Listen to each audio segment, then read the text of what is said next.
ప్రభునందు ప్రియులైన మీకందరికీ యేసుక్రీస్తు ప్రభువారి నామములో శుభవందనాలు తెలియజేస్తూ ఉన్నాం. ఎడారిలో సెలయేర్లు అనే దిన ధ్యానము కొరకై స్వాగతం. ఆగస్టు 21. విశాలమైన స్థలమునకు ఆయన నన్ను తోడుకొని వచ్చెను. నేను ఆయనకి ఇష్టడును గనక ఆయన నన్ను తప్పించెను. కీర్తన గ్రంథం 18వ అధ్యాయం 19వ వచనం. ఈ విశాలమైన స్థలం ఏమిటి? దేవుడే. అన్ని ప్రాణులు, ఈ జీవధారలన్నీ అంతమయ్యేది ఆ అనంతుడిలోనే. దేవుడు నిజంగా చాలా విశాలమైన స్థలం.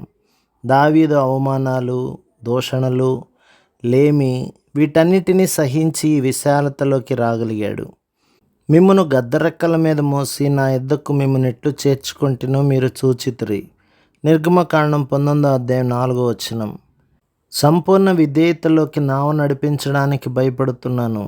ఈ ప్రవాహం ఎక్కడికి తీసుకుపోతుంది? నా చిన్న పడవ ఎటు కొట్టుకుపోతుంది? నాలోకే అన్నాడు దేవుడు. త్రవ్విన సమాధిపై నిలిచి విలపించాను. రేకెత్తిన ఆవేదనతో అడిగాను, నేను వేసే ఈ విచారపుటడుగులు నన్నెటు నడిపిస్తున్నాయి? నాలోకే అన్నాడు దేవుడు. ఆయనలోనే, ఆయన గుండెల్లోనే నా చోటు. నా ఆనందాన్ని ఎవరు వర్ణించగలరు? ఇంతవరకు నన్ను ఆకర్షించిన విషయాలన్నీ ఆయన చెంతకే తీసుకొస్తాను. ప్రభు మిమ్మును, మీ కుటుంబమును, మీ సంఘమును దీవించి ఆశీర్వదించునుగాక. ఆమేన్.